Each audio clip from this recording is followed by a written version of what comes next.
Good evening. क्या था last article, क्या था उस पे? 44 45 हो गया था, 44 हो चुका था ना उसमें। क्या था 44? क्या था? यूनिफॉर्म सिविल कोड, ठीक, समान नागरिक संहिता। अगली मेंशन करेंगे उसमें आर्टिकल 45 अनुच्छेद 45। अगला आर्टिकल है आर्टिकल 45, लिखेंगे उसमें आर्टिकल 45 अनुच्छेद 45 डील्स विथ दी, लिखना चालू करेंगे। क्या है वो article 45? Article 45 deals with the provision for free and compulsory education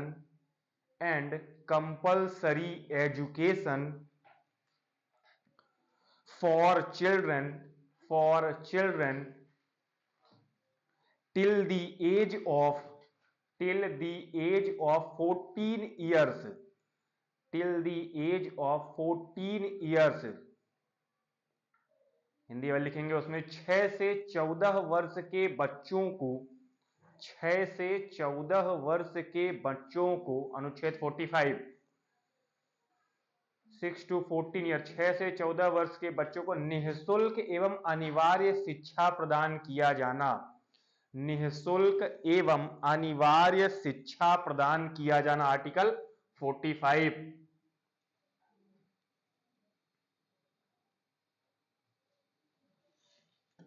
इसी में आगे और मेंशन करेंगे इसमें अब 86 constitution amendment act, 86 constitutional amendment act 2002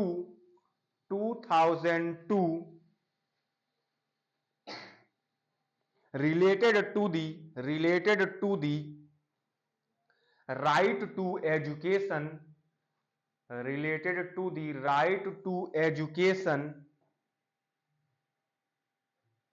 Hindi में लिखेंगे 86वें संविधान संशोधन 2002, 86वें 86 86वां संविधान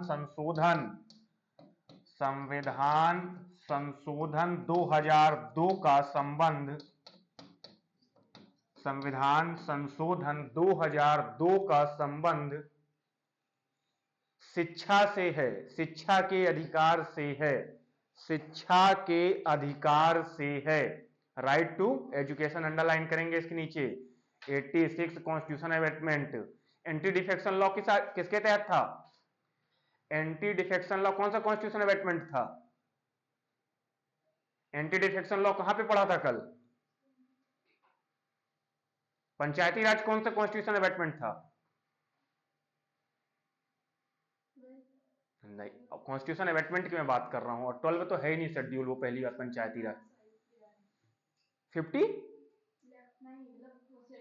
शेड्यूल 11 है उसमें, ठीक है ना। एंटी डिफेक्शन लॉ चेक करिए, कौन सा कॉन्स्टिट्यूशन अमेंडमेंट पूछा गया क्वेश्चन है ये भी, 52 आपके, ठीक है ना उसमें। और पंचायती राज 73 कॉन्स्टिट्यूशन, म्युनिसिपैलिटी 74, शेड्यूल आपकी कौन सी? 12।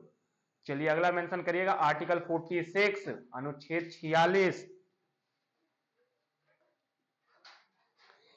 It protect the educational and economic interest of SC/ST educational and economic interest of SC/ST and other weaker section, Hindi वाले उसे लिखेंगे अनुच्छेद 46 का संबंध, अनुच्छेद 46 का संबंध अनुसूचित जातियों और अनुसूचित जनजातियों, अनुच्छेद 46 का संबंध अनुसूचित जातियों और अनुसूचित जनजातियों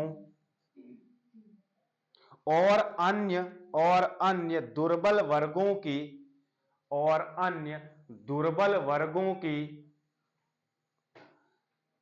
शिक्षा और अर्थ संबंधी, शिक्षा और अर्थ संबंधी हितों की अभिवृद्धि से है, हितों की अभिवृद्धि से है। मतलब क्या, स्टेट गवर्नमेंट या कि सेंट्रल गवर्नमेंट क्या करेगी, कोई ना कोई योजना चलाएगी, किसके लिए, आपके उसमें SC ST हो गई आपकी, इनके लिए, और अदर वीकर सेक्शन होंगे। जैसे कैसे, एग्जाम्पल के तौर पे इनको अगर कुछ योजना देना है, आपकी स्कॉलरशिप वगैरह हो गई चीजें, जैसे और क्या हो गई, इनको आपने सुना ना साइकिल वगैरह मिलती है आपकी कन्याओं को, जो आपके जिनके पास क्या है, इकोनॉमिक रूप से इतने पावरफुल नहीं है। दूसरा और क्या हो सकता है, इनके इनके अंतर्गत मध्य प्रदेश सरकार वगैरह भी कुछ योजनाएं चला रही है, जिसे जाबाली योजना जानी जाती है।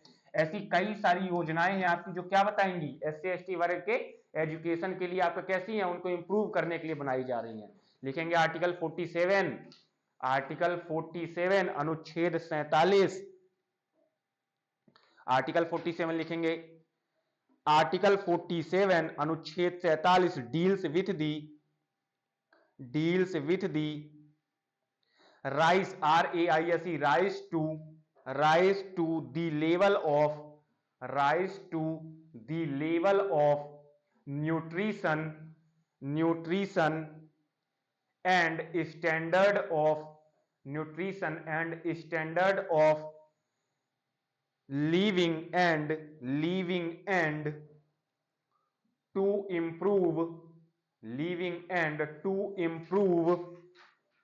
public health,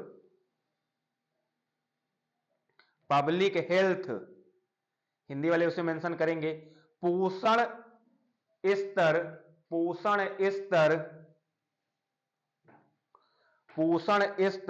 जीवन स्तर को ऊंचा करने के लिए, पोषण स्तर, जीवन स्तर को ऊंचा करने के लिए सुधार करने का कार्य राज्य का कर्तव्य होगा। सुधार करने का कार्य राज्य का, भाई साहब कल टाइम पे आइएगा, ठीक है ना उसमें। अब हाँ, गुड इवनिंग तो ठीक है अपनी जगह पहली बात, लेकिन कल टाइम का ध्यान रखें, ठीक है ना उसमें। अब मैं बार बार बोल रहा हूँ, ये मंदिर का वो नहीं है उसमें कि आए दर्शन करे और चले गए उसमें। अब 5 बजे मतलब फिर 5 बजे उसमें, ठीक। राज्य का कर्तव्य, अगला मेंशन करिएगा उसमें आर्टिकल 48 अनुच्छेद 48, आर्टिकल 48 लिखेंगे उसमें। अब organise of agriculture and animal husbandry, Hindi वाले उसे मेंशन करेंगे। कृषि एवं पशुपालन का संगठन, कृषि एवं पशुपालन का संगठन, कृषि एवं पशुपालन का संगठन।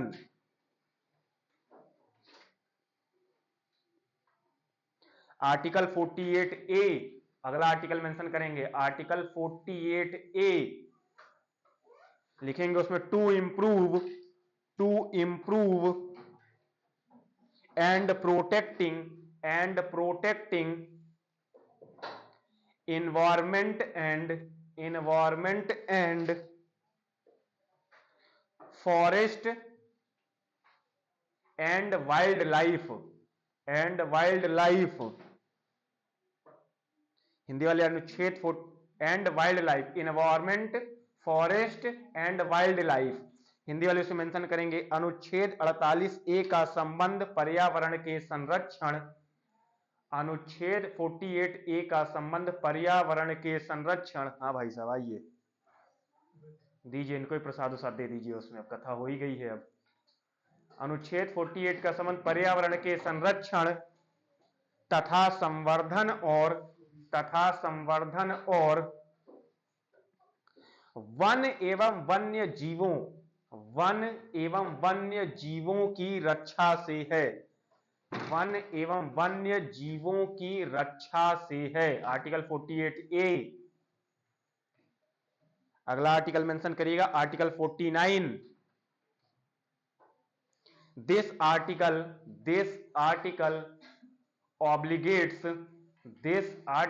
obligates द स्टेट टू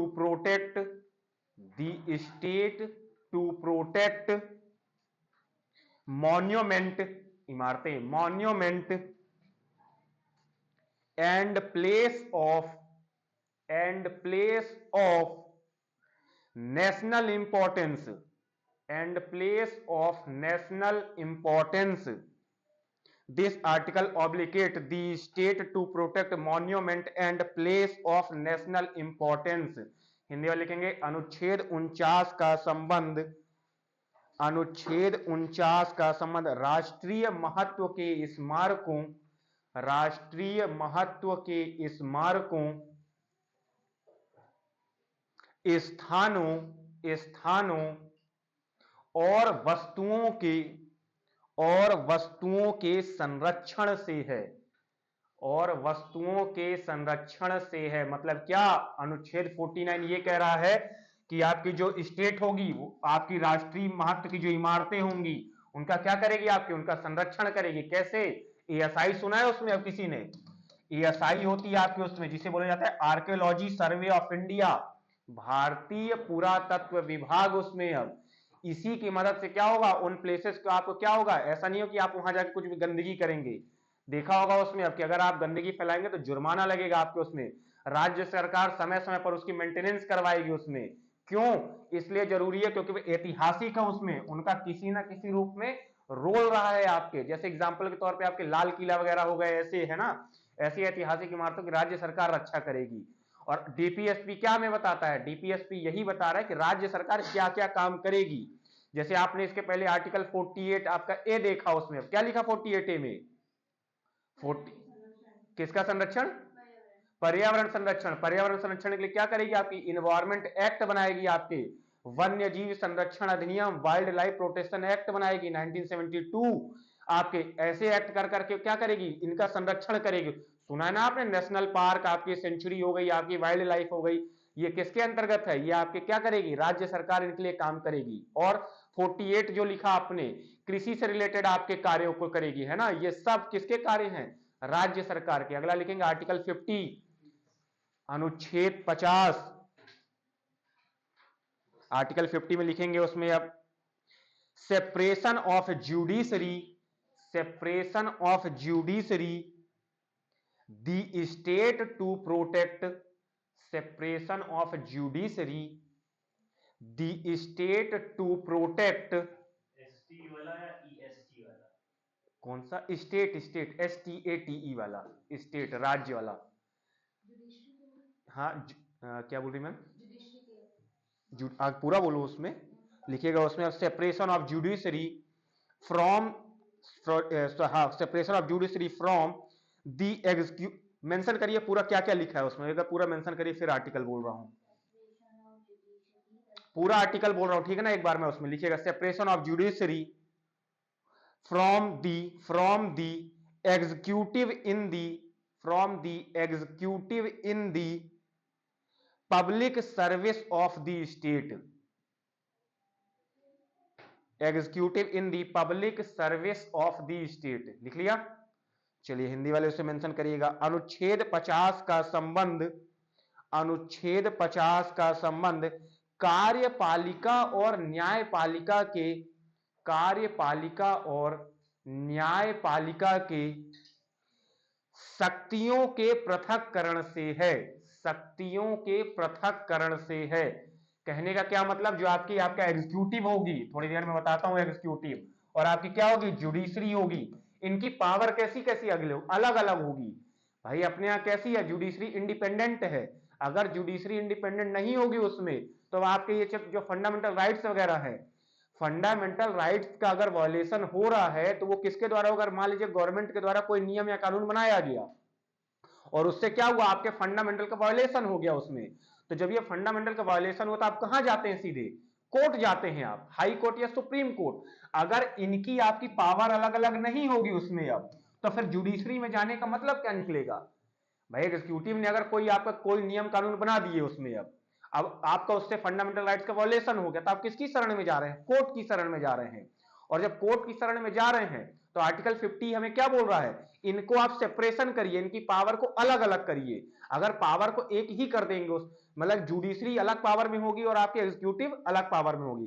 थोड़ी देर से आएगा अभी। अगला लिखेगा आर्टिकल 51, आर्टिकल 51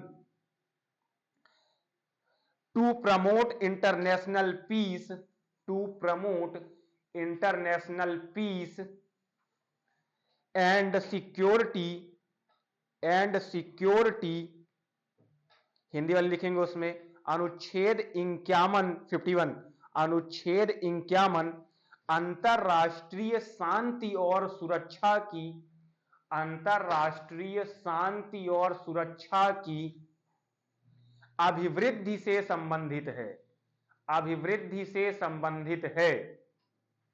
ठीक, आर्टिकल 51 ये हो गए आपके क्या, DPSP, directive principle and state policy. Heading बनाएंगे fundamental duties, fundamental duties.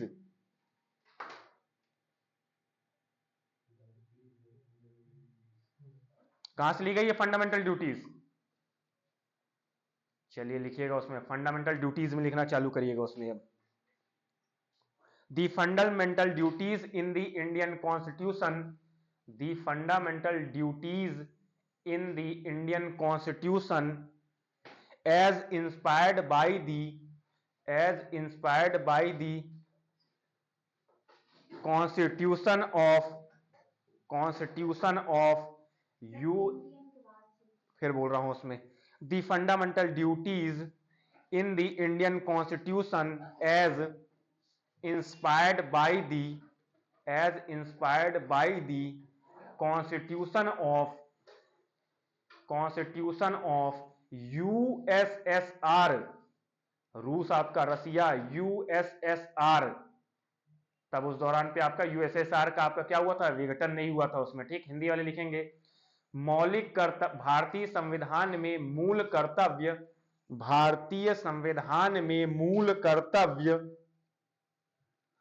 USSR, USSR कोष्टक में लिख लेना रूस, अगर ना समझ में आए तो, यूएसएसआर रूस के संविधान से लिए गए हैं। और अंडरलाइन कर लेना, कई बार पूछा गया क्वेश्चन ये, फंडामेंटल ड्यूटीज आपके किस देश के कॉन्स्टिट्यूशन से लिया गया है, कहां से, यूएसएसआर से।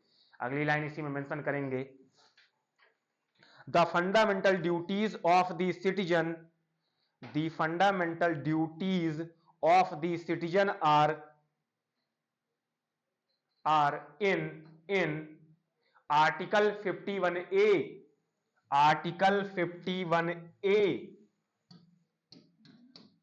ऐसा अनुच्छेद आपका क्या, अनुच्छेद 51 आर्टिकल 51A लिखेंगे हिंदी वाले उसे, मतलब क्या, आपके 51 तक आपके डीपीएसपी चल रही थी और 51A में क्या दिया गया है आपके, 51A में फंडामेंटल ड्यूटीज दी गई। हिंदी वाले मेंशन करेंगे मूल कर्तव्य संविधान के अनुच्छेद 51(1) या कि 51A में वर्णित हैं। मूल कर्तव्य संविधान के अनुच्छेद 51A या कि 51(1) में वर्णित हैं। चलिए अगला मेंशन करिएगा 42 कॉन्स्टिट्यूशनल एमेंडमेंट, 42वें संविधान संशोधन, 42 कॉन्स्टिट्यूशनल एमेंडमेंट 1976, और अंडरलाइन कर लेना इसके नीचे 42 constitutional amendment 1976, they were included in the recommendation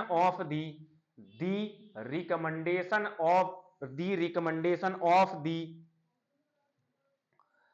सरदार स्वर्ण सिंह SWA, सरदार स्वर्ण SWARAN, सरदार स्वर्ण सिंह कमेटी, और इसके नीचे भी अंडरलाइन करना सरदार स्वर्ण सिंह कमेटी। भारतीय, हिंदी वाले लिखेंगे 42वें संविधान संशोधन 1976 द्वारा, 42वें संविधान संशोधन 1976 द्वारा सरदार स्वर्ण सिंह समिति की सिफारिश पर, कई बार पूछा गया क्वेश्चन है, अभी बोल रहा हूं, सरदार स्वर्ण सिंह समिति की सिफारिश पर संविधान में सम्मिलित किए गए हैं, संविधान में सम्मिलित किए गए हैं। कहने का मतलब क्या, सरदार स्वर्ण सिंह नाम की एक कमेटी थी, उसने आपका क्या बोला कि फंडामेंटल ड्यूटीज को आप किसमें करें, इंडियन कॉन्स्टिट्यूशन में आप क्या करें, शामिल करें। और जैसे ही आप इंडियन कॉन्स्टिट्यूशन में शामिल करने की बात हुई, उसके लिए कौन सा आपका कॉन्स्टिट्यूशन अमेंडमेंट लग गया, 42, और इसी से फिर याद कर लेना 42 रिलेटेड टू फंडामेंटल ड्यूटीज और 52 एंटी डिफेक्शन लॉ, ऐसा भी याद करते चलना, ठीक है ना। 42वां संविधान संशोधन आपके किससे, फंडामेंटल ड्यूटीज से, और 52 किससे, एंटी डिफेक्शन लॉ, दल बदल आपकी नीति से। चलिए आगे लिखेंगे, उसमें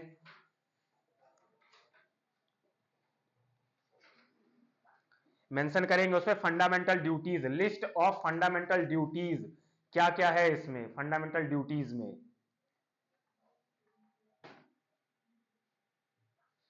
अच्छा, उसी में मेंशन कर देंगे 11 फंडामेंटल ड्यूटीज, 11 आपके मौलिक कर्तव्य, मूल कर्तव्य, 11 फंडामेंटल ड्यूटीज, 11 फंडामेंटल ड्यूटीज बस मेंशन करेंगे क्या क्या है उसमें। रिस्पेक्ट कॉन्स्टिट्यूशन, रिस्पेक्ट कॉन्स्टिट्यूशन बस ऐसे ही मेंशन कर दिए, बस हो गया। संविधान का सम्मान, national flag and national anthem respect, राष्ट्रीय ध्वज और राष्ट्र गीत और राष्ट्र गान का सम्मान। भाई कर्तव्य क्या है आपके, ड्यूटीज यही होंगी और क्या होंगी आपकी उसमें। अब अभी तक आपने देखा क्या, national flag and national anthem, फिर पॉलिटी को एक स्ट्रक्चर पे आइए। पहला आपका जो आपका पार्ट आया था किससे रिलेटेड था, आपके पूरे आपके भारत के देश को बता दिया गया, यूनियन टेरिटरी एंड स्टेट को आपका। फिर आपको बताया गया कि अब आप इस भारत देश के बाद आप सिटीजन में हैं, अब आप नागरिक हो गए हैं। जैसे ही आपको उन्होंने नागरिक बनाया, उसके बाद आपको क्या दी, पावर दी आपके, किस रूप में, फंडामेंटल राइट्स के रूप में। अब पावर तो दे दी, उस पावर के बाद फिर आपको क्या बोला कि अब आपके लिए राज्य क्या क्या कार्य करे, भाई आपके लिए स्टेट क्या कार्य करे। तो उन्होंने आर्टिकल में आपके कॉन्स्टिट्यूशन में क्या मेंशन किया, डीपीएसपी, आपके directive principle and state policy. अब ये तो इनके कार्य हो गए, फिर आपके भी कुछ कार्य होंगे कि नहीं होंगे उसमें। अब तो आपके कार्य क्या है, आपके कार्यों को डाला गया 51A में, जिसे आपको किस नाम से जाना गया, फंडामेंटल ड्यूटीज। अब फंडामेंटल ड्यूटीज में क्या है, आप संविधान का सम्मान करें, नेशनल फ्लैग का सम्मान करें, राष्ट्र गीत का सम्मान करें, और लिखेंगे अगले पॉइंट में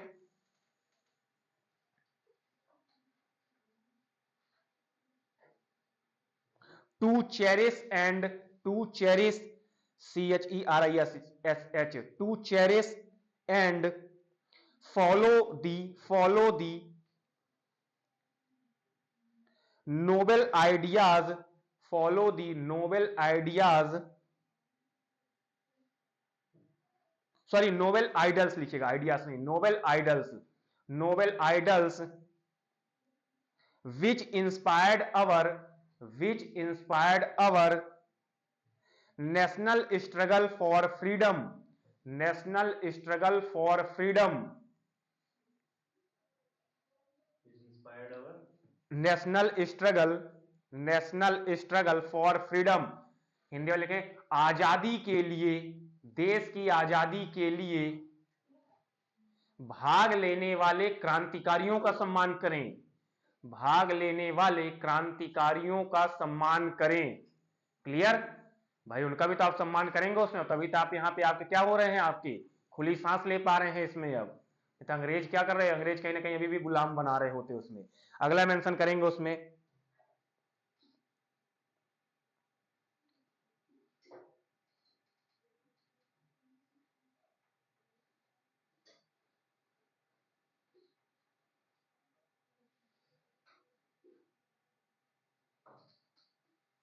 to safeguard public property, to safeguard public property, सार्वजनिक या कि ऐतिहासिक लिख लेंगे, ऐतिहासिक इमारतों की सुरक्षा करें या कि संरक्षण करें उनका, ये नहीं कि वहां गए पान थूक के चले आए उसमें। अब ये सब काम बिल्कुल नहीं कर देना।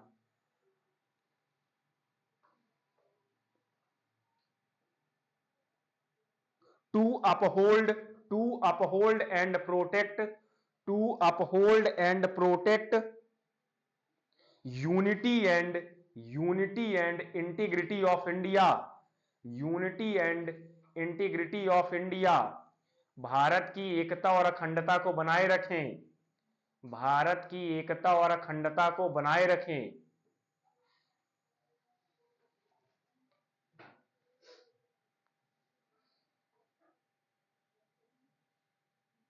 चलिए अगला मेंशन करिएगा उसमें प्रेसिडेंट, राष्ट्रपति।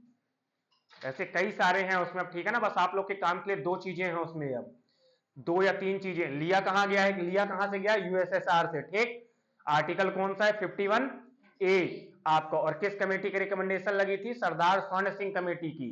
कॉन्स्टिट्यूशनल अमेंडमेंट कौन सा था, 42 कॉन्स्टिट्यूशनल अमेंडमेंट 1976, और आपके उसमें क्या कितने हैं, आपके टोटल नंबर ऑफ कितने हैं फंडामेंटल ड्यूटीज, 11, ठीक। अब अगली हेडिंग बनाएगा प्रेसिडेंट, राष्ट्रपति, प्रेसिडेंट, राष्ट्रपति।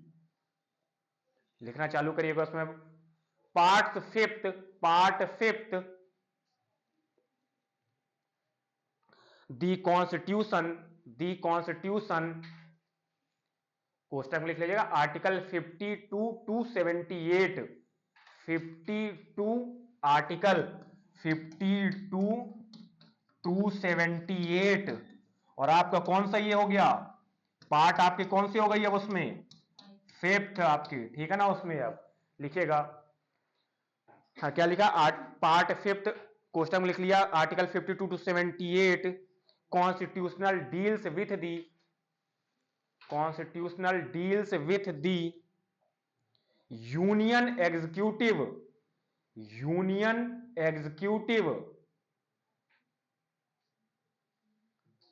हिंदी में लिखेंगे संविधान के भाग 5, यूनियन एग्जीक्यूटिव, संविधान के भाग 5, और कोष्टक में लिख लीजिएगा अनुच्छेद 52 से 78, 78, संविधान के भाग 5 अनुच्छेद 52 से 78 का संबंध संघ की कार्यपालिका से है, का संबंध संघ की कार्यपालिका से है। भाई अब आपने ये सब चीजें देख ली, अब इसको मैनेज के लिए आपके क्या देखेंगे, अब उसमें अब तीन चीजों को देखेंगे उसमें, अब एग्जीक्यूटिव बॉडी देखेंगे, जुडिशरी देखेंगे आपके उसमें, है ना। तो अब आपके पहले कौन सी है, संघ की कार्यपालिका, थोड़ी देर में मेंशन कराता हूं, लिखिएगा, लिख लिया, संघ की कार्यपालिका से है। आर्टिकल कहां से कहां तक लेकर, 52 से लेकर 78। अगला मेंशन करेंगे उसी में, इसी में point, the union executive consist of the union executive consist of the president, the vice president, the prime minister and the council of minister, prime minister and the council of minister and the attorney general, attorney, attorney general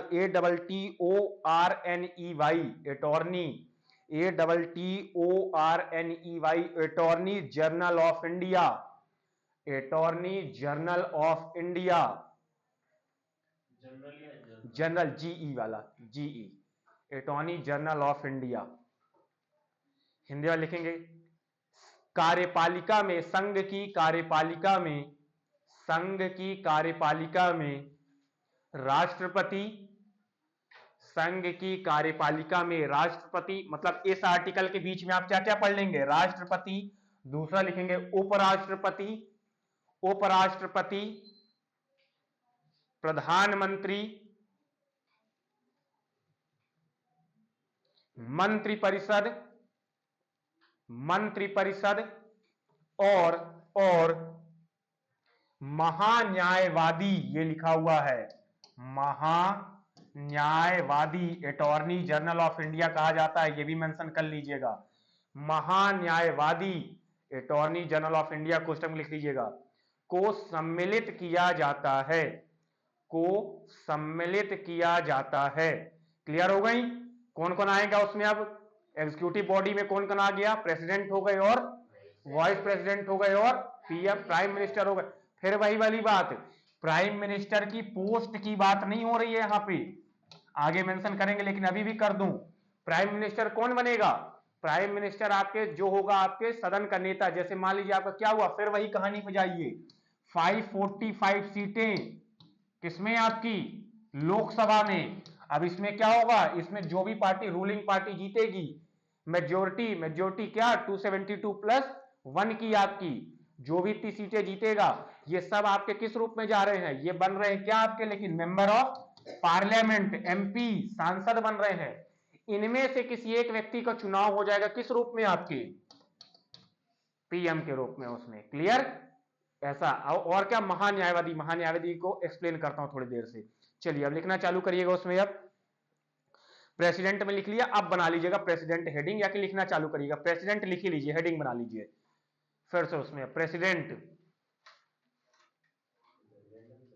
हाँ मतलब president के अंतर्गत क्या क्या चीजें रही हैं, president लिखिएगा, कौन होगा कैसे बनेगा उसमें। अब प्रेसिडेंट लिखिएगा, he is the first citizen of India, he is the first citizen of India. He मतलब कौन, प्रेसिडेंट यहां पे, he is the first citizen of India.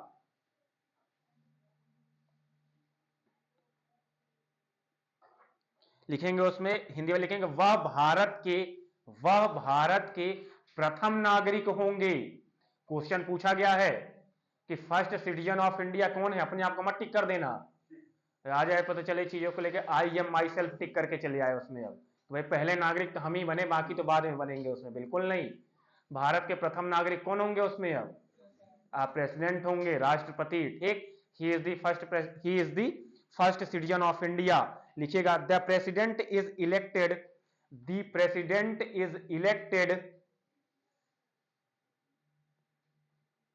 by the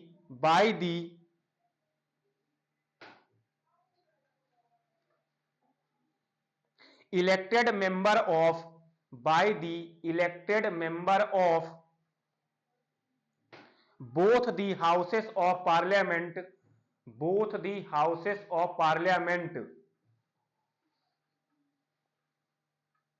फिर वही वाली बात आपके उसमें, राष्ट्रपति के चुनाव में वोट डाल देते हैं क्या आप लोग, बिल्कुल नहीं। उसमें राष्ट्रपति के चुनाव में कौन वोट डालेंगे, जो लोकसभा और राज्यसभा के मेंबर होंगे। हिंदी वाले लिखें, राष्ट्रपति का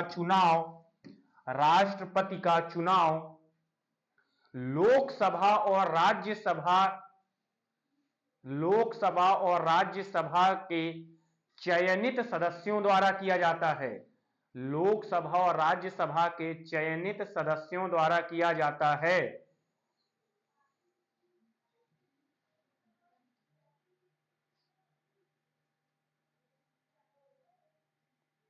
अगला लिखेंगे उसमें, the elected member of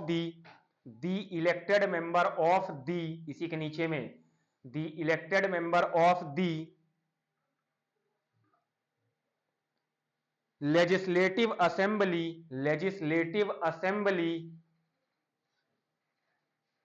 of the national capital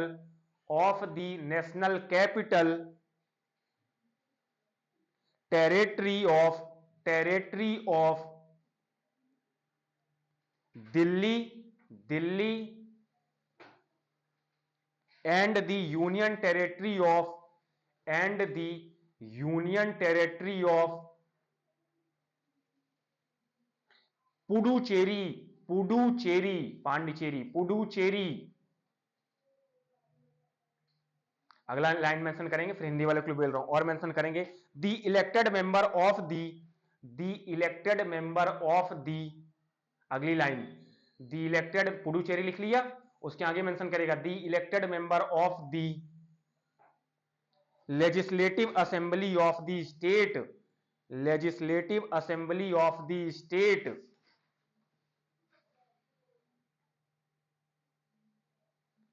Hindi वाले लिखेंगे, legislative assembly of the state. अब देखिए समझिएगा थोड़ा सा उसमें, अब राष्ट्रपति के चुनाव में अभी कौन वोटिंग कर रहा है, पहली वोटिंग कर दी किसने, लोकसभा और राज्यसभा के सदस्य। हर स्टेट की अलग अलग है इसमें, अब हर स्टेट की लोकसभा सीटें अलग है, राज्यसभा सीटें अलग हैं। तो पहली, जैसे एग्जांपल के तौर पे मान लीजिए आपके मध्य प्रदेश से आपके उसमें, तो मध्य प्रदेश से कितने लोग वोट करेंगे, पहले लोकसभा की कितनी सीटें मध्य प्रदेश में वो वोटिंग करेंगे, और कितने लोग राज्यसभा से जा रहे हैं मध्य प्रदेश में वो वोट करेंगे। इसी तरीके का यूपी का अलग होगा, महाराष्ट्र का अलग होगा। ये कौन है, ये आपके मेंबर ऑफ क्या है, उसमें पार्लियामेंट है उसमें, अब जिसे आप सांसद बोलिए। इनका चुनाव आप लोगों ने किया है, कब, लोकसभा इलेक्शन के दौरान। दूसरा हिंदी वाले मेंशन करेंगे उसमें, राज्यों की विधानसभाओं के सदस्य, राज्यों की विधानसभाओं के सदस्य। फिर अगला कौन, अब राज्यों की विधानसभा मतलब कौन वोट करेंगे उसमें, अब एमएलए आपकी, मेंबर ऑफ लेजिस्लेटिव असेंबली, जिसे क्या बोला जाता है, विधानसभा, विधायक आप बोलिए उसमें अब। ठीक, लिख लिया। अगला मेंशन करेंगे दिल्ली और पांडिचेरी के, पांडिचेरी या पुडुचेरी के, दिल्ली और पांडिचेरी के, पांडिचेरी संघ शासित प्रदेशों के, दिल्ली और पांडिचेरी संघ शासित प्रदेशों के विधानसभा के सदस्य, विधानसभा के सदस्य। ये तीन हो गए आपके, उसमें पूछा गया क्वेश्चन है राष्ट्रपति पे कौन कौन वोटिंग कर रहेंगे उसमें। अब राष्ट्रपति के इलेक्शन की आपकी वोटिंग की आपकी वो भी बताऊंगा कि कैसी आपकी प्रक्रिया होती है। पहले बात समझ में आ गई, कौन कौन वोट करेंगे। ये नहीं बोल देना कि राष्ट्रपति के वोट जाके मैं कर दूंगा, बिल्कुल नहीं कर सकते आप। राष्ट्रपति की वोटिंग इन्हीं लोग करेंगे। इसमें किसी को डाउट आ रहा हो कहीं भी, क्लियर हो गया कौन कौन वोट करेंगे उसमें। अब राज्यों के आपके एमएलए करेंगे, विधानसभा के मतलब, दूसरा लोकसभा और राज्यसभा के सदस्य करेंगे, तीसरा दिल्ली और पांडिचेरी के विधानसभा के जो सदस्य होंगे वो करेंगे। क्लियर, चलिए अगला मेंशन करिएगा उसमें। अब क्वालिफिकेशन, क्या योग्यताएं होनी चाहिए, क्वालिफिकेशन योग्यताएं क्या होनी चाहिए राष्ट्रपति के लिए बनने के लिए। ही इज ए, लिखेंगे पहला point, he is a citizen of India, he is a citizen of India, वह भारत का नागरिक होना चाहिए, वह भारत का नागरिक होना चाहिए, he is a citizen of India. अगला पॉइंट लिखेंगे, he is over 35 years of age, he is over 35 years of age, वह 35 वर्ष की आयु पूर्ण कर चुका हो, वह 35 वर्ष की आयु पूर्ण कर चुका हो। लिख लिया, अगला मेंशन करिएगा उसमें। अब he is otherwise qualified for election as a member of the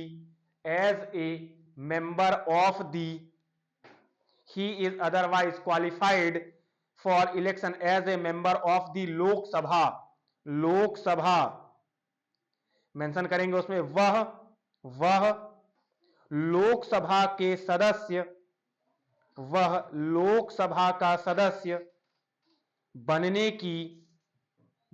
की या कि ऐसा लिखेगा, लोकसभा का सदस्य निर्वाचित किए जाने के योग्य हो, लोकसभा का सदस्य निर्वाचित किए जाने के योग्य हो। लिख लिया, अगला मेंशन करिएगा,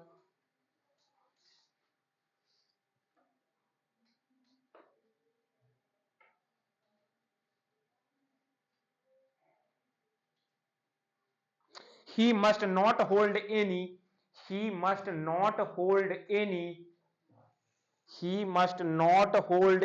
profit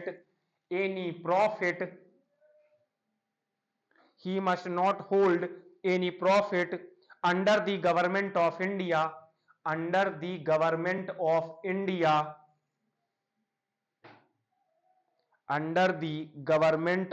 India or any state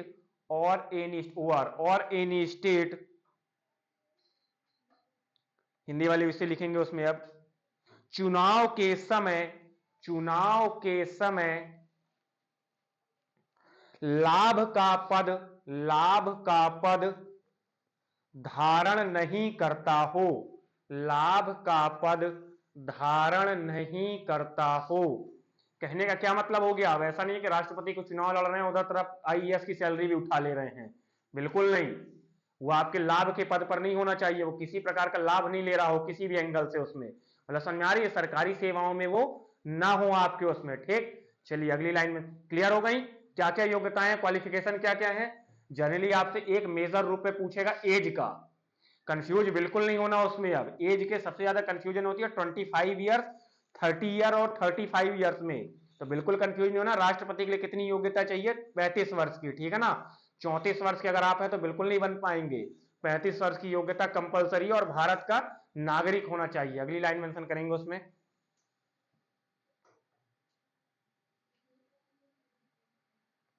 चलिए आर्टिकल मेंशन करना चालू करिएगा उसमें। अब article 52, article 52, there shall be a president of India, there shall be a president of India. Article 52, Bharat का एक राष्ट्रपति होगा, भारत का एक राष्ट्रपति। और आर्टिकल एक आर्टिकल मेंशन करते चलना, ठीक है ना, टाइम पास के लिए नहीं लिख रहे हैं कि मन नहीं कर रहा है पढ़ाने का तो आर्टिकल मेंशन करा रहा हूं। एक आर्टिकल मेंशन करना उसमें, अब जितने आर्टिकल हैं। और बल्कि जब लिखा करो थोड़ा सा उसमें, तो ऐसा अपनी कॉपी को अट्रैक्टिव बनाने के लिए जो भी आर्टिकल आपकी स्पेलिंग पूरी लगती है कि 52 ऐसा करके कोष्टक बना लिया करो और डैश करके ऐसा बना दिया करो उसमें कि भारत के एक राष्ट्रपति होगा। ठीक, लिख लिया हिंदी वालों ने भी। There shall be a president of India, article 53, अनुच्छेद 53, article 53, executive power of the union, executive power of the union are vested, VAS वाला, वेस्टेड W वाला नहीं लिखना, VASTED, vested, VASTED, executive power of the union vested in the president, vested in the president. Hindi में लिखेंगे संघ की कार्यपालिका शक्ति, संघ की कार्यपालिका शक्ति राष्ट्रपति में निहित होगी, राष्ट्रपति में निहित होगी। बिल्कुल होती है। कैसे, आपका जब तक कोई भी विधेयक बिल नहीं आपका पास नहीं माना जाएगा, जब तक कौन सिग्नेचर नहीं करेंगे, हमारे राष्ट्रपति भाई साहब उसमें। अब ठीक है ना, खैर भाई साहब से मतलब नहीं है। इस समय कौन चल रही हैं, एक चीज और बता देता हूँ चीजों को लेके। अब द्रौपदी मुर्मू डायरेक्ट मत नाम लिया करो, पड़ोसी थोड़ी ना उसमें अब, कि सहेली चल रही हैं, कि सहेली चल रही तो डायरेक्ट नाम ले लिए द्रौपदी मुर्मू उसमें। अब हमेशा राष्ट्रपति के नाम के आगे एक लाइन लिखी आगे एक वर्ड लिखा आता है, लाइन बोल रहा हूं सॉरी, महामहिम आपके। तो कभी भी यूज किया करो चीजों को लेकर तो महामहिम आपके श्रीमती द्रौपदी मुर्मू, जो भी यूज करना है, महामहिम द्रौपदी मुर्मू, ठीक है ना। ये महामहिम किसी के नाम के आगे बहुत इतना जनरली लिखा नहीं आता है। अब वो भारत के पहले नागरिक हैं और आप ऐसा नाम ले रहे हैं जैसे बिल्कुल पड़ोस में रह रही हो उसमें, अब रोज लंच चल रही हो उनके साथ, बिल्कुल ऐसा नहीं, ठीक है ना। उसमें कॉलेज नहीं किया है आपने उनके साथ। ठीक, अगला लिखिएगा। हाँ, तो आपके जब तक कोई बिल नहीं पास होता है तब तक कौन, जब तक आपकी प्रेसिडेंट सिग्नेचर नहीं करेंगी। कार्यपालिका, एग्जीक्यूटिव बॉडी, मतलब क्या, संसद, आपकी संसद कितने भी कानून बना ले, उस कानून को तब तक आपको लागू होना नहीं माना जाएगा जब तक कौन सिग्नेचर नहीं करेगा, प्रेसिडेंट आपके। ठीक, अगला आर्टिकल लिखेगा आर्टिकल 54, आर्टिकल 54 अनुच्छेद 54 लिखेंगे उसमें। Election of president, election of president, राष्ट्रपति का चुनाव। फिर पहुंचिए पुरानी बातों में, राष्ट्रपति के चुनाव में कौन कौन पार्टिसिपेशन कर रहा है, ठीक है ना उसमें। अब क्लियर, एमपी आपके, एमपी मेंबर ऑफ पार्लियामेंट आपके, एमएलए राज्यों की विधानसभा दिल्ली और पुडुचेरी के आपके। ठीक, तो article 54 deals with the president का इलेक्शन से, राष्ट्रपति के चुनाव से। अगली लाइन लिखेंगे आर्टिकल 55 अनुच्छेद 55, मैनर ऑफ, MANNER, रीति होता है, manner of election of president, manner of election of president बताता हूं थोड़ी देर से ये भी क्या होता है। Manner of election of president, राष्ट्रपति के चुनाव की रीति, राष्ट्रपति के चुनाव की रीति कैसा होता है ये भी बताता हूं, राष्ट्रपति के चुनाव की रीति। अगली लाइन मेंशन करेंगे article 56, term of, term TERM, term of office of president, term of office of president, राष्ट्रपति का कार्यकाल, राष्ट्रपति का कार्यकाल, इसको ही बताता हूं वो कितने टाइम पीरियड तक अपने कार्यकाल में बने रह सकते हैं। राष्ट्रपति का कार्यकाल आर्टिकल कौन सा हो गया ये 56। अगला लिखेगा आर्टिकल 57, एलिजिबिलिटी ऑफ री इलेक्शन, एलिजिबिलिटी ऑफ री election,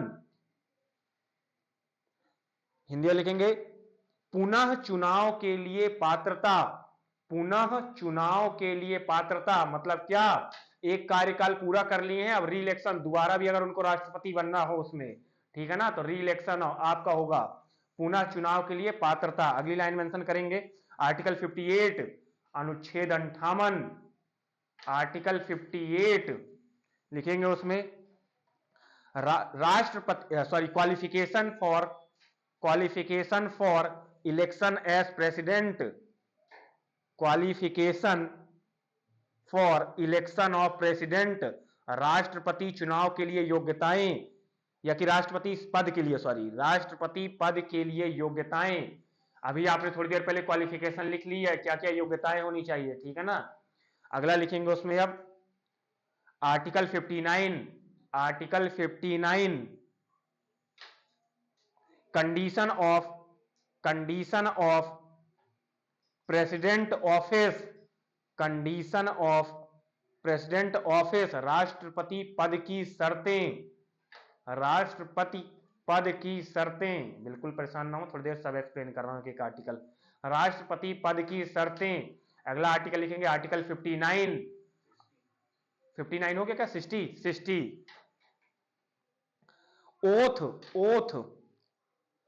oath of the president, oath of the president, राष्ट्रपति द्वारा शपथ, राष्ट्रपति की शपथ आपके आर्टिकल 60, राष्ट्रपति की शपथ। अगला लिखेंगे आर्टिकल 61, आर्टिकल 61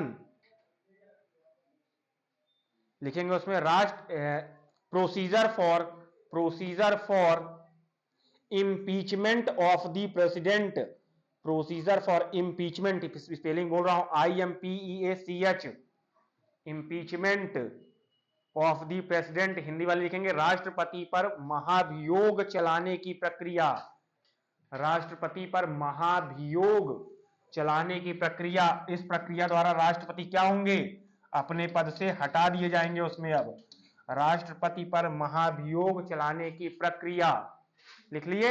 आर्टिकल 52 हो गया। क्या बोल रहा है आर्टिकल 52? आर्टिकल 52 क्या बोल रहा है? भारत का एक राष्ट्रपति होगा। आर्टिकल 53 संघ की कार्यपालिका शक्ति है आपकी, कम से कम बोल तो दो, लिख तो लिए ही हो उसमें। अब आर्टिकल 53 इलेक्शन, क्या 53 की बात कर रहा हूं मैं, ठीक है ना उसमें। अब executive power of the union, हाँ ठीक है ना, ठीक। आपका 54 इलेक्शन की बात कर रहा है, 55 manner of election of president, 56 term of office of president, ठीक है, 57 eligibility of 58 59 condition of president, 60 oath of the president, 61 procedure of impeachment of the president. Clear? ये हो गए आप। इससे बाहर अब आपके आर्टिकल नहीं पूछेगा, वो है ही नहीं तो पूछेगा क्या। एक आर्टिकल और है आपके, आर्टिकल 72, वो थोड़ी देर में मेंशन करते हैं। इसके बाहर अब आपसे आर्टिकल कुछ नहीं पूछेगा। और क्या क्या आपके क्वालिफिकेशन रहे वो लिखनी है, अब आगे मेंशन करिएगा अगली लाइन में। इसी में first president of India, first president of India क्या नाम है? भारत के पहले राष्ट्रपति, अरे भाई साहब, डॉक्टर राजेंद्र प्रसाद, ठीक है ना उसमें। अब चलिए लिखना चालू करिएगा उसमें। अब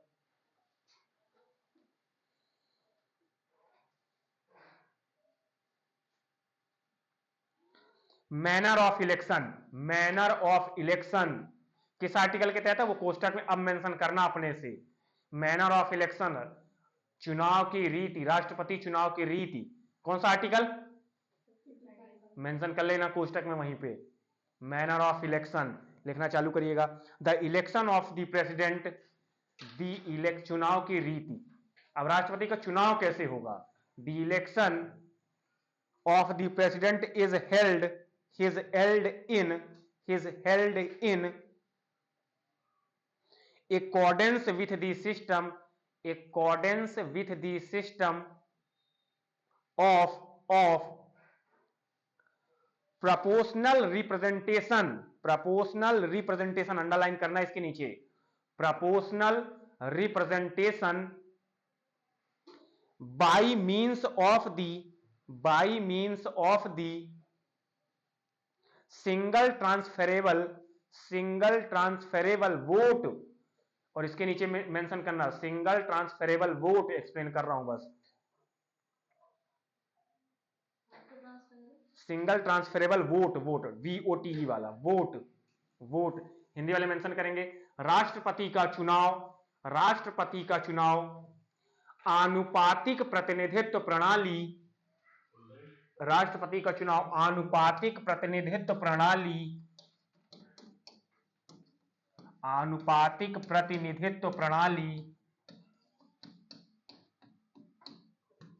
व एकल संक्रमणीय पद्धति, बिल्कुल यही लाइन लिखना उसमें, अब एकल संक्रमणीय पद्धति, सिंगल ट्रांसफरेबल वोट, एकल संक्रमणीय पद्धति। इंग्लिश वालों ने क्या मेंशन किया उसमें, प्रोपोर्शनल, आपका क्या प्रोपोर्शनल, और उसके नीचे क्या लिखा है, पूरा वर्ड क्या है वो, प्रोपोर्शनल रिप्रेजेंटेशन, उसके नीचे अंडरलाइन कर लेना, मतलब क्या, आनुपातिक प्रतिनिधित्व, सिंगल ट्रांसफरेबल वोट, मतलब क्या, एकल संक्रमणीय पद्धति। अब ये पूछा जाए तो टाइम पास मत लिख देना, अगर ये क्वेश्चन आ जाए उसमें कि राष्ट्रपति का चुनाव कैसे होगा और प्रोसीजर में ये लिखी रहे तो टिक कर देना, आगे क्या, प्रोपोर्शनल रिप्रेजेंटेशन और सिंगल ट्रांसफरेबल वोट। अब प्रश्न आया भाई ये है क्या उसमें, अब ऐसा समझिए उसमें, अब इसको समझिए चीजों को लेके, ठीक, होता क्या है उसमें, जैसे मान लीजिए ए बी और सी ये आपके प्रेसिडेंट इलेक्शन में खड़े हो गए उसमें, अब मतलब क्या, भारत के राष्ट्रपति बनने के लिए इन्होंने अपनी अपनी दावेदारी कर दी उसमें, क्लियर। अब जैसे ही इन्होंने दावेदारी करी उसमें, अब तो आप में वोटिंग कौन कर रहे हैं इसमें, अब वोटिंग कर रहे थे आपके कौन, लोकसभा और राज्यसभा के मेंबर, लोकसभा राज्यसभा के मेंबर और राज्यों की विधानसभाओं के मेंबर उसमें, अब ठीक, और आपके दिल्ली और पुडुचेरी की। अब इसको ऐसा समझिए, अपने आप लोगों को लोकसभा का मेंबर समझ लीजिए उसमें, अब क्लियर। अब आपने क्या हुआ, आपके सामने 3 कैंडिडेट खड़े हुए हैं, तो आप क्या करेंगे, एक सीक्वेंस बनाएंगे। जैसे मान लीजिए मैडम ने क्या किया, मैडम ने इनको नंबरिंग 1 कर दी, इनको 3 कर दी और इनको 2 कर दी, मतलब समझ में आई बात में क्या बोल रहा हूं, मैडम ने 1 नंबर में प्रेफरेंस डाल दी, किसको, ए को, फिर उसके बाद मैडम ने चुन लिया कि नहीं मैं सी कैंडिडेट को वोट डालूंगी, और फिर उसके बाद बी को 3rd में डालूंगी।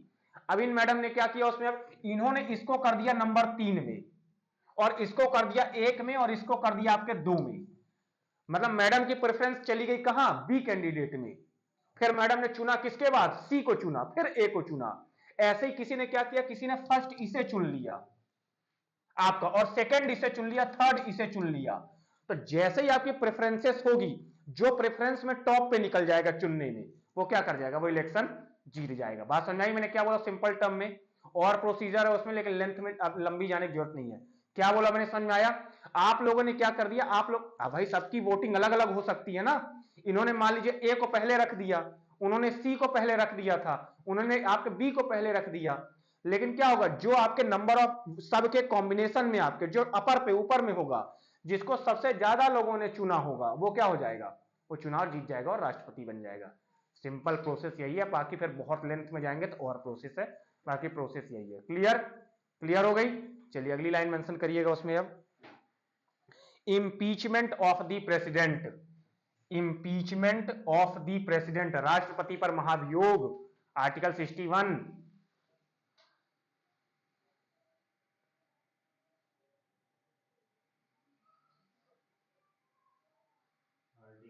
61 भाई, अब आप ये बताएंगे आर्टिकल कौन सा है, इसीलिए आर्टिकल पहले मेंशन हो गया था, इंपीचमेंट आपने मेंशन कर लिया है, आर्टिकल 61 लिखेंगे उसमें, the charge against the president, the charge against the president may be initiated in may be initiated in any houses of the parliament, और अंडरलाइन करना है इसके नीचे, initiated in the any houses of the parliament, houses of the parliament, राष्ट्रपति पर महाभियोग किसी भी सदन से शुरू किया, राष्ट्रपति पर महाभियोग किसी भी सदन से प्रारंभ किया जा सकता है। महाभियोग वर्ड समझ में आ रही है क्या हो रहा है? आपके राष्ट्रपति को पद से हटाया जाना उसमें। अब तो राष्ट्रपति कैसे हटेंगे? इंपीचमेंट द्वारा, और इंपीचमेंट के लिए बिल लाया जाएगा। वो बिल आपका क्या होगा? किसी भी सदन में आ सकता है। सदन अभी भी किसी को डाउट हो रहा तो दो ही सदन है, आपकी राज्यसभा और लोकसभा, ये किसी भी सदन में लाया जाएगा। अब लाया जाएगा तो फिर क्या होगा आगे लिखेंगे उसमें, और एनी हाउसेस ऑफ पार्लियामेंट। अब वो क्वेश्चन आपसे क्या पूछेगा उसमें? अब सबसे पहले पूछेगा इंपीचमेंट आपके कहां से रखा जाएगा। ऑप्शन में दे देगा firstly Lok Sabha, secondly Rajya Sabha, thirdly आपकी बोथ, आपका ऐसा ऑप्शन में दे देगा, मान लीजिए नन ऑफ दीज कर देगा, और फोर्थ में लिख देगा क्या? Any houses of the parliament. Any houses tick करना, ये मत टिक कर देना कि पहले लोकसभा में रखा जाएगा पहले राज्यसभा, बिल्कुल नहीं, वो पहले कहीं भी रखा जा सकता है, फिर उसके बाद दूसरे हाउस में जाएगा। क्लियर? चलिए अगली लाइन मेंशन करिएगा उसमें। अब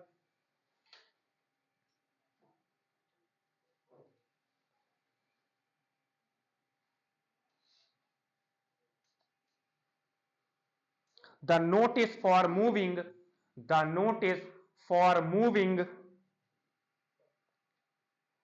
the resolution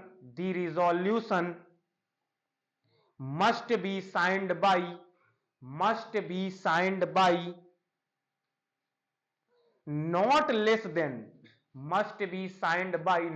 less than 1/4 of the, not be less than 1/4, एक चौथाई, 1/4 of the total member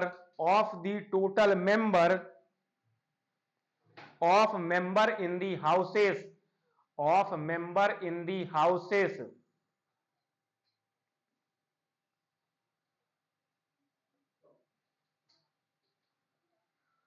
Hindi में लिखेंगे, एक चौथाई सदस्यों द्वारा, एक चौथाई सदन के एक चौथाई सदस्यों द्वारा उसे हस्ताक्षरित होना चाहिए। मतलब 1/4 मेंबर आपके क्या करें? साइन करें, तब आएगा वो कि हाँ एक चौथाई सदस्य उसे हटाने के लिए क्या है? एक्टिव है या कि चाह रहे हैं। एक चौथाई सदस्यों द्वारा हस्ताक्षरित होना चाहिए।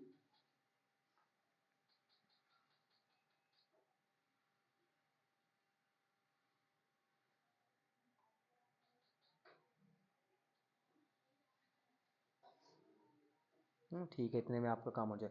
चलिए अगली हेडिंग बनाएगा power of the president. Power of the president, राष्ट्रपति के पास क्या क्या शक्तियां हैं? राष्ट्रपति की शक्तियां, पावर ऑफ द प्रेसिडेंट। लिख लीजिएगा पावर ऑफ अपॉइंटमेंट, नियुक्ति की शक्तियां। पावर ऑफ अपॉइंटमेंट, किसकी किसकी नियुक्ति करेगा वो? इससे कई बार पूछा गया क्वेश्चन है, बिल्कुल मेंशन करते चलना, पावर राष्ट्रपति किसकी नियुक्ति करता है। पहले लिखेंगे उसमें अपॉइंटमेंट, पावर ऑफ आपकी अपॉइंटमेंट आपकी, ठीक, किसकी नियुक्ति करने की शक्ति है उसके पास। लिखेंगे the prime minister of India, प्रधानमंत्री की नियुक्ति। और परीक्षा थोड़ी ना हो रही है प्रधानमंत्री के लिए, कैसे हो रहे हैं? आपके मेंबर ऑफ आपके क्या हो रहे हैं उसमें, जो पार्लियामेंट जा रहे हैं उसी में से किसी एक को इन लोगों ने बोला कि ये पीएम बनेंगे, लेकिन उसकी नियुक्ति कौन करेगा आपके उसमें? अब प्रेसिडेंट, तो प्रधानमंत्री की नियुक्ति दूसरा लिखेंगे उसमें। अब other minister of the union, दूसरे मंत्रियों की नियुक्ति। थर्ड लिखेंगे the attorney general of India, महान्यायवादी हिंदी वाले, the attorney general of India. कई बार पूछा गया question, attorney general of India की नियुक्ति कौन करेगा? डिटेल से पढ़ेंगे इसके बारे में। इसकी नियुक्ति कौन करेंगे? राष्ट्रपति। अगली मेंशन करेंगे उसमें अब दी कॉम्पट्रोलर एंड COM कैग होता है, COMPTRO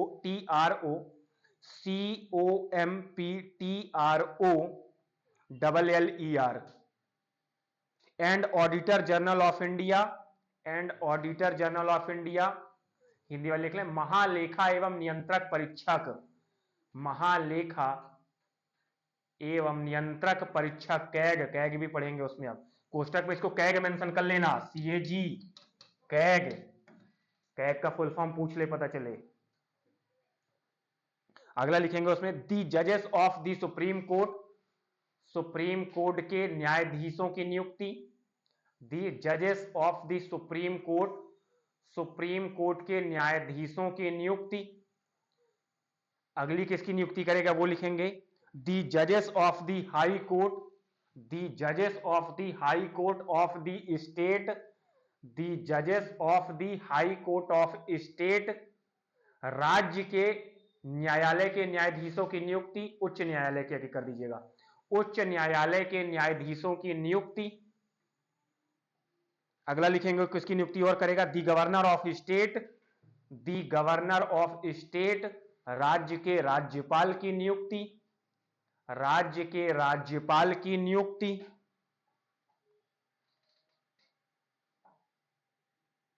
अगला लिखेंगे दी फाइनेंस कमीशन, वित्त आयोग, दी फाइनेंस कमीशन, सब पढ़ेंगे परेशान बिल्कुल नहीं होना है, दी फाइनेंस कमीशन, वित्त आयोग। अगला लिखेंगे उसमें अब the union public service commission, UPSC, the union public service commission, संघ लोक सेवा आयोग, संघ लोक सेवा आयोग।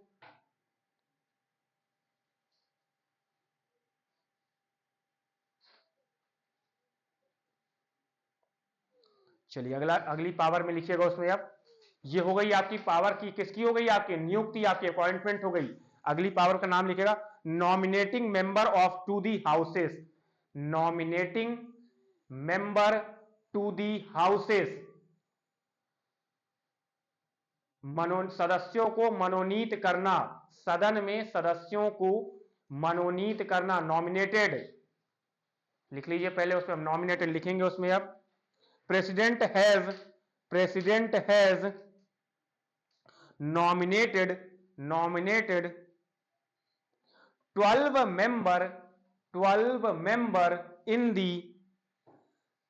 member in the लोक सभा, राष्ट्रपति लोकसभा में 12 सदस्यों को मनोनीत करता, और अंडरलाइन कर लेना इसके नीचे, राष्ट्रपति लोकसभा में 12 सदस्यों को मनोनीत करता है।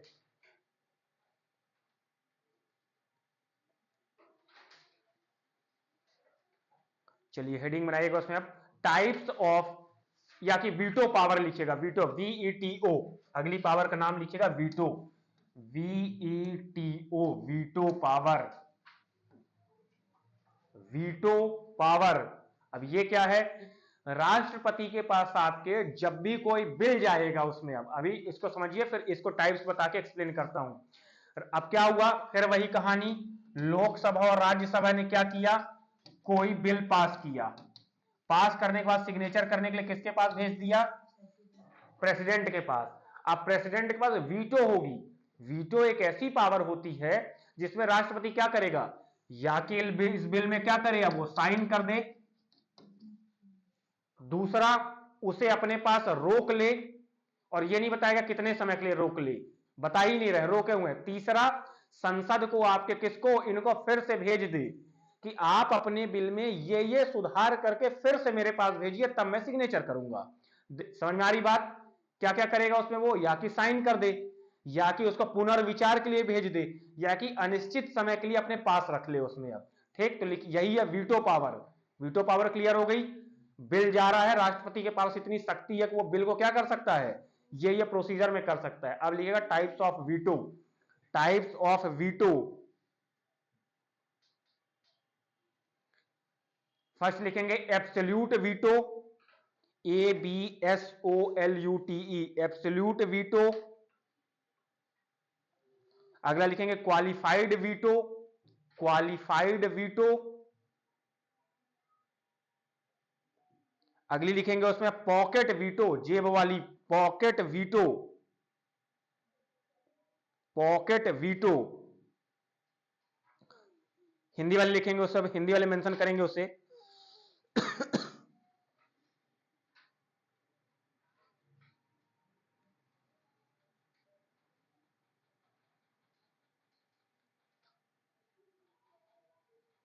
पूर्ण वीटो, पूर्ण वीटो। अगली लिखेंगे उसमें आप पॉकेट वीटो, पॉकेट वीटो। अगली लिखेंगे उसमें अब स्थगित वीटो, स्थगित, स्थगित वीटो।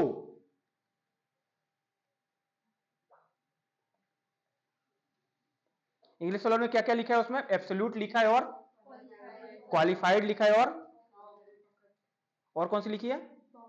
पॉकेट वीटो, ठीक है ना उसमें। अब चलिए एब्सोल्यूट वीटो लिखना चालू करिएगा, एब्सोल्यूट वीटो। एब्सोल्यूट वीटो में लिखेंगे उसमें अब president withhold assent, president withhold assent, ASSENT, assent, ASSENT, assent, assent. And the bill, and the bill dies, DIES, and the bill dies. कोष्टक में लिख लीजिएगा उसमें refusal, refusal of, refusal of assent to, refusal of assent to any bill, any bill. Hindi वाले से लिखेंगे उसमें अब राष्ट्रपति अपनी सहमति रोक लेते हैं, राष्ट्रपति अपनी सहमति रोक लेते हैं और विधेयक, और विधेयक निरस्त हो जाता है, और विधेयक निरस्त हो जाता है। मतलब क्या? राष्ट्रपति कुछ सहमति दे ही नहीं रहे हैं उसमें, नहीं देंगे तो निरस्त ही होगा और क्या होगा उसमें। अगला मेंशन करिएगा उसमें अब pocket veto, pocket veto. President take, president take no action on a bill, president take no action on a bill. Hindi वाली लिखेंगे उसमें पॉकेट वीटो में राष्ट्रपति किसी विधेयक पर कोई कार्यवाही नहीं करता है, राष्ट्रपति किसी विधेयक पर कोई कार्यवाही नहीं करता है। अगला लिखेंगे उसमें अब राष्ट्रपति किसी विधेयक पर कोई कार्यवाही नहीं करता। अगला वीटो कौन सा लिखा है उसमें? अब क्वालिफाइड लिखेंगे उसमें, क्वालिफाइड वीटो में ए वीटो क्वालिफाइड, या कि क्वालिफाइड आप काट दीजिए, उसमें सस्पेंसिव लिख दीजिए। आप लोग के काम का क्वालिफाइड की जगह सस्पेंसिव लिखिए, निलंबनकारी ज्यादा जरूरी है। सस्पेंसिव, सस्पेंसिव वीटो लिख दीजिए उसमें। अब सस्पेंसिव वीटो में लिखेगा president return the bill, president return the bill to the legislature, to the legislature for reconsideration, president return the bill to legislature for reconsideration.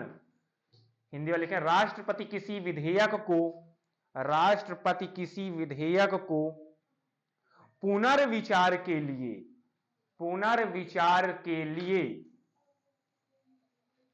विधायिका को वापस भेज सकता है, विधायिका को वापस भेज सकता है। प्रेसिडेंट, प्रेसिडेंट लिखा है आप, क्या लिखा है आपने अभी? President return the bill to the legislature, to the legislature for reconsideration, legislature for the reconsideration. अब चलिए, अब ये तो हो गया। अब आपको पता है, होमवर्क दे दूंगा, भूल जाएंगे, लेकिन मेंशन करिए list of the president India, president list कौन कौन रहे हैं उसमें? किसी को याद है 5 उच्च प्रेसिडेंट के नाम? कोई गेस कर ले भाई कहीं से भी उसमें, अब याद है किसी को? भारत के 5 राष्ट्रपतियों के नाम। एक को तो चलिए, एक डॉक्टर राजेंद्र प्रसाद जी हो गए, और कौन बना है? एक तो चलिए द्रौपदी मुर्मू जी हो गई उसमें, और प्रतिभा देवी पाटिल, और कौन बना है भाई? और ठीक है, और कौन? ठीक है, एपीजे अब्दुल कलाम, और पीवी नरसिम्हा राव मैडम, राष्ट्रपति बनवा देंगे आप उनको, प्रधानमंत्री रहने दीजिए उनको। अब उसमें मैडम 4 ही हुए, 2 तो मैंने ही बताए हैं उसमें चीजों को लेके। हाँ, और चलिए लिस्ट बनाइएगा उसमें, अब लिखना चालू करिएगा। पहले लिखिएगा, सीक्वेंस से लिख लेना, क्योंकि वो क्वेश्चन पता चला सीक्वेंस से पूछ लिया। यहाँ मैं क्लास में खड़े होकर 5 के नाम पूछ रहा हूँ, वहां पे बाईबा थोड़ी ना लेगा उसमें कि आइए एसएससी के ऑफिस में आ जाइए कार्यालय में और 5 के नाम बता के पोस्ट ले जाइए, बिल्कुल ऐसा नहीं देगा वो। लिखेंगे पहले डॉक्टर राजेंद्र प्रसाद, और इनका टाइम पीरियड भी लिख लेना, 1950 से लेके 1962, 1950 से लेके 1962, 1962 तक डॉक्टर राजेंद्र प्रसाद। अगला लिखेंगे doctor S Radhakrishnan, doctor Sarvepalli Radhakrishnan, doctor S Radhakrishnan. अगला लिखेंगे, देखिए अब सब याद आएंगे, अब डॉक्टर जाकिर हुसैन, अब बिल्कुल सबकी बुद्धि में एक एक आएंगे। अब doctor Zakir Hussain. Time period नहीं बताया। अरे भाई साहब रहने दो इनके टाइम पीरियड। लिखोगे टाइम पीरियड? आप बोल तो रहे थे। लिखा नहीं तो डॉक्टर राजेंद्र प्रसाद का आपने लिख लिया, सबका लिखा दूं? आप लिखा दो, याद कर लोगे आप ना उसमें, फिर मैं पूछूंगा भी उसमें अब चीजों को लेके। एग्जाम में तो पूछेगा। अब यार एग्जाम का पेपर एसएससी मुझे मौका दे देती तो मैं जरूर क्वेश्चन डालता उसमें। अब चलिए मेंशन करना हो तो मेंशन कर लीजिए, बाकी इतने याद नहीं होंगी चीजों को इसलिए मैं नहीं लिखा रहा हूं उसमें। अब बाकी मेंशन करना हो तो आप मेंशन कर सकते हैं। 62 से 67 तक, 1962 से 67 मत लिखिए, कंफ्यूज होंगे, कोई मतलब नहीं है। लिस्ट बनाइए बस, हो गया। सर्वपल्ली राधाकृष्णन के बाद डॉक्टर जाकिर हुसैन। अगला लिखेंगे वीवी गिरी, 4th वीवी गिरी। फकरुद्दीन अली अहमद, फकरुद्दीन अली अहमद। इनके में कोष्टक में लिखेगा emergency time period, emergency time period ये पूछ सकता है। फकरुद्दीन अली अहमद, आपातकाल के समय, जब इंदिरा गांधी ने आपातकाल लगाया था, इमरजेंसी टाइम पीरियड। ठीक, लिख लिया। अगला मेंशन करिएगा उसमें अब नीलम संजीव रेड्डी, नीलम संजीव रेड्डी, नीलम संजीव रेड्डी लिख लिया। अगला मेंशन करिएगा उसमें अब ज्ञानी जैल सिंह, ज्ञानी जैल सिंह, बिल्कुल ज्ञानी जैल सिंह। आर वेंकट रमण, अगले प्रेसिडेंट आर वेंकट रमण। उम्मीद करता हूं कि अगली क्लास में याद हो जाएंगे ये, आर वेंकट रमण। अगला लिखेगा डॉक्टर शंकर दयाल शर्मा, डॉक्टर शंकर दयाल शर्मा, भोपाल से ही संबंध है इनका, डॉक्टर शंकर दयाल शर्मा।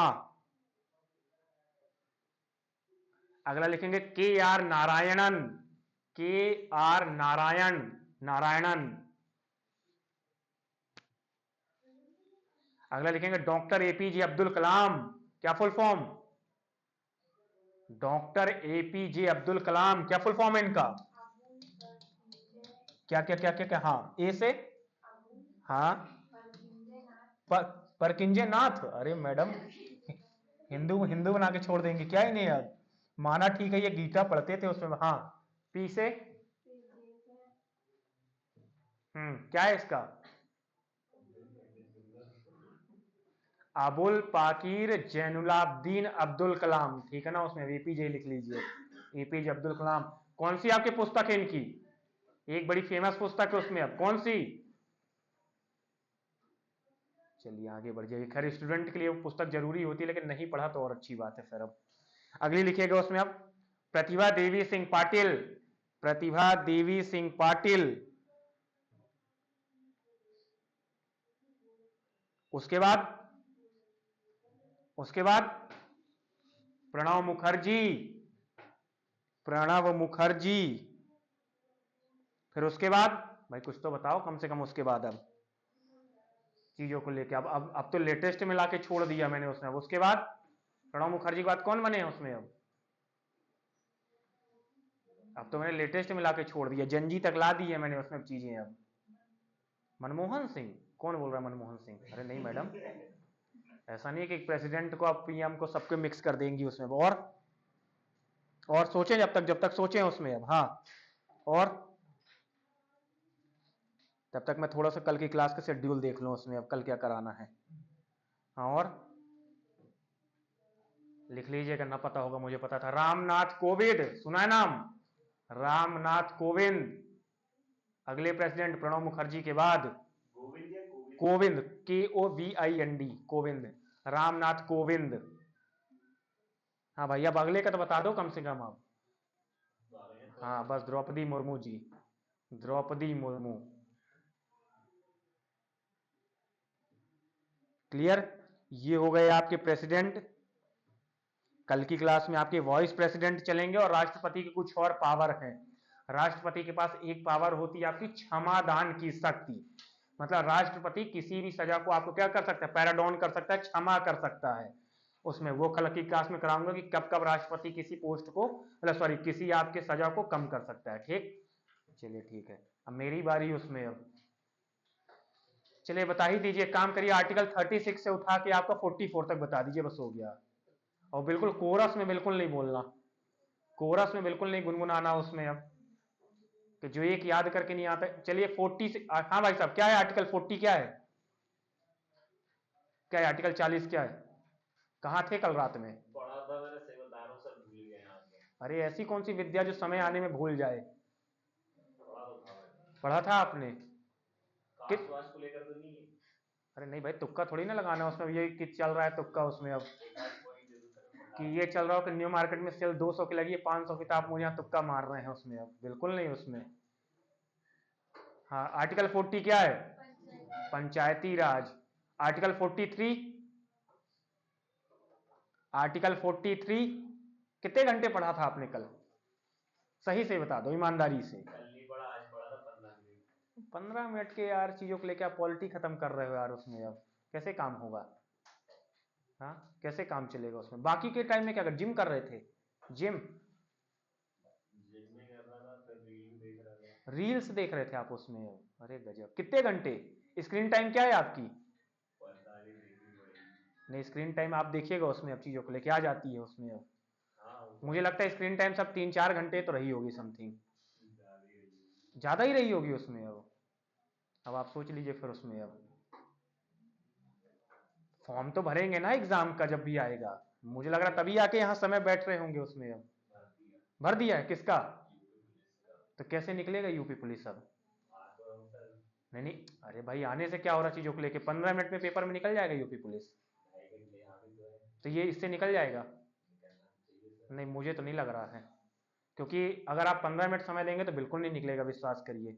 इसको रिवर्स कर दीजिए, 15 मिनट रील्स में आ जाइए, 4 घंटे उधर शिफ्ट कर दीजिए, तो जरूर निकल जाएगा, ये श्योर है फिर उसमें, है ना।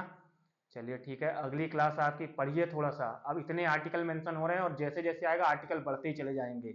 आज आपने प्रेसिडेंट लिख लिया, अगली क्लास में वाइस प्रेसिडेंट आ जाएंगे, फिर आपके अटॉर्नी जनरल, पीएम, फिर इसका लोकसभा स्पीकर, ऐसे आर्टिकल कंटिन्यू होते जाएंगे। और जितना बर्डन आता जाएगा उतनी चीजें भूलती जाएंगी, इसलिए बोला रिवाइज करिए उसमें, ठीक है ना। किसी कुछ पूछना है? मंडे को आपकी हिस्ट्री की क्लास रहेगी फिर से उसमें। अब हिस्ट्री में क्या चल रहा है? मॉडर्न चल रहा है ना, मॉडर्न स्टार्ट हो गया है ना उसमें। हिस्ट्री मॉडर्न स्टार्ट हो गया, टाइम आपको 9 बजे से रहेगा। ठीक, चलिए ठीक है, थैंक यू।